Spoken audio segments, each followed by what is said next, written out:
আমরা এসেছি একেবারে বেনাপোল ভারতের পেট্রাপোল সীমান্তে নোমাসল্যান্ড এলাকাতে। ভারত বাংলাদেশের মধ্যে আমদানি রপ্তানির দীর্ঘ 7 দিন একেবারে অচল অবস্থার পরে অবশেষে সেই জট কাটতে শুরু করেছে। আমরা সেই সরজমিনে সেই আমদানি রপ্তানি বাণিজ্যের কিছু জট কাটার দৃশ্য দেখানোর জন্য এসেছি আজ এই পেট্রাপোল কার্গো ইয়ার্ডের পাশে। ওপরে ভারতের পেট্রাপোল, এবারে বাংলাদেশের বেনাপোল। এই আমরা দেখানোর চেষ্টা করছি। এই যে ভারত ও বাংলাদেশ যে গেটটি, এই গেটের ওপাশে ভারতের পেট্রাপোল গেট, আর এদিকে এই পাশেই প্রায় 50 গজের সন্নিকটেই বৃহৎ বেনাপোল স্থলবন্দরের কার্গো ইয়ার্ড। এই কার্গো ইয়ার্ডের এই গেট দিয়েই ভারত ও বাংলাদেশের মধ্যে আমদানি রপ্তানিবাহী পণ্য পরিবহন হয়ে থাকে। কোটি কোটি টাকা পণ্য আমদানি রপ্তানি হয়ে থাকে। এই যে গেটটি, এটা আমরা দেখানোর চেষ্টা করেছি আধুনিক মানের যে গেটটি।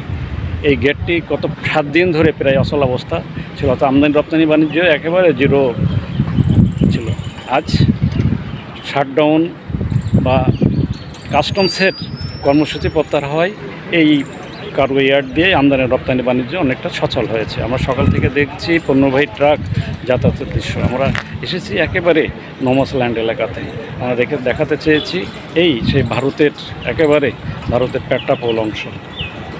এই যে ট্রেন লাইন আমরা দেখাতে চেয়েছি, যে এই ট্রেন লাইনটি ভারত বাংলাদেশের বুক চিরে বয়ে চলেছে। কলকাতা থেকে খুলনা বা বেনাপোলের মধ্যে এই ট্রেন লাইনটি সংযোগ স্থাপন করেছে ভারত ও বাংলাদেশের মধ্যে।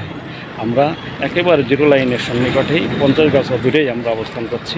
আমরা আমদানি রপ্তানি বাণিজ্য কাস্টমসের কর্মবিরতি প্রত্যাহার হওয়ার পরেই বন্দরগুলোতে কীভাবে আমদানি রপ্তানি পণ্য পরিবহন হচ্ছে সেই দৃশ্য দেখাতে আমরা এসেছি।